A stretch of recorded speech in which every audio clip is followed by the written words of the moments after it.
I graduated from Montserrat College of Art in December of 2019 with my BFA, concentrating in art education and having a minor in art history.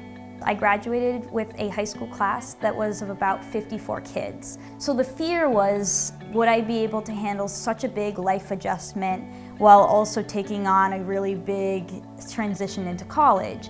My family and I came up to Beverly as like a little family trip, and I instantly fell in love with it. Looking at colleges, I wasn't sure exactly what I wanted and where I wanted to go, but when I walked through the Hardy building for the first time, it was like something clicked inside. All of a sudden, I stopped being nervous about college and where I was going to fit in and belong, and it was like this pressure inside, this weight off my chest lifted, and I felt like not only as like a student and an artist, I could really breathe, but I felt like I was home. And that feeling has never gone away after 15 years. It was this perfect balance of being just the right size to kind of take on the new challenge of college while also not being too big that I got really scared or nervous in a new city climate. I loved my small class sizes, which really allowed me to grow very close to my professors, many of which I still have really great professional relationships with till this day. I have been working for the past 5 years as a visual arts teacher at Beverly High School. I teach art foundations all the way up to advanced art, and I support the curriculum for AP art at our school as well. While I was at Montserrat, I had a long list of incredible professors. The cool thing about a small school is if you're willing to show up because your class is the perfect size, your teacher's able to meet every single student in the classroom. So I would like to think as a teacher today, I have the honesty of Tim Harney, the heart and empathy of Meg Grant, the curriculum pizzazz of Patricia Palmer. I have the creative mind of Diane Ayotte, and I've got so many things from these individual people who are at Montserrat. There's something unique about every professor who comes into this school, and I think it's really important that people know and see that because it creates this very small but tight-knit community that produces people of a high bar. I'm high expectations on my students, not just because the state of Massachusetts says I have to for standards, but because I had high expectation professors who basically trained me that there is no other way to live and create. There is no critique that can break you down.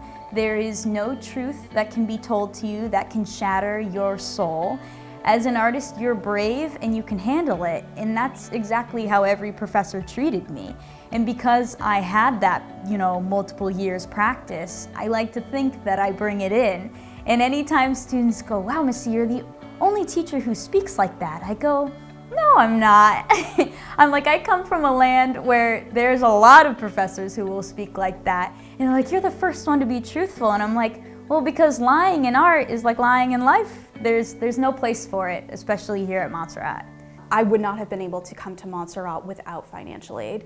My mom worked as an administrative assistant for a variety of town offices, and my dad was a mail carrier for the United States Postal Service. I'm also the youngest of 3 siblings, and all 3 of us were trying to go to college at around the same time. So without the support of grants and scholarships through the FAFSA and through the state of Massachusetts, but also very importantly through the college as well, realistically, college probably would not have happened for me without that support. So I did receive federal funding, and I also received a large scholarship, which helped me to attend Montserrat. But I would not have been able to attend Montserrat without my financial assistance. Some students are able to receive a lot of support from the Department of Education and federal government, but also state aid offices and private resources. it's often not enough to close the entire gap and finance their education completely on financial aid. And sometimes that involves a bit of creative problem solving with our office, trying to find help through donors or through organizations on the North Shore to help students finance their education. Montserrat has anywhere between, I would say, 30 to 37% of our students qualify for the federal Pell Grant.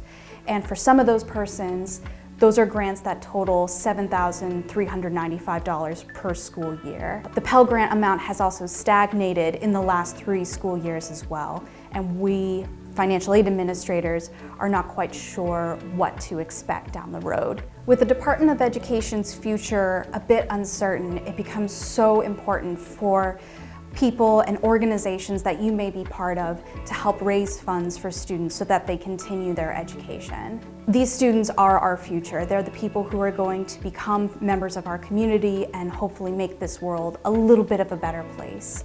By raising scholarships, these students are going to be put on a path where they can have meaningful careers, become members of their community, and help support other artists and become more thoughtful, compassionate, and hopefully wiser people. It's not easy to dare to be a kid who says, I want to change the world with art. You guys believing in us means more than any words could put together. I mean, you help make these dreams possible. You help raise young artists who go out into the world and hopefully change the world for the best with their creative practice. And I think it's something that the world ever so desperately needs now more than ever. And I just hope you know that every kid that comes out of Montserrat that I know is using their art for the good of the world. And I don't know if it would be possible for a lot of us without you guys. So thank you from the bottom of my heart for the help that you've given me and also the help that you are still giving kids today. And we're making the world a better and creative place together.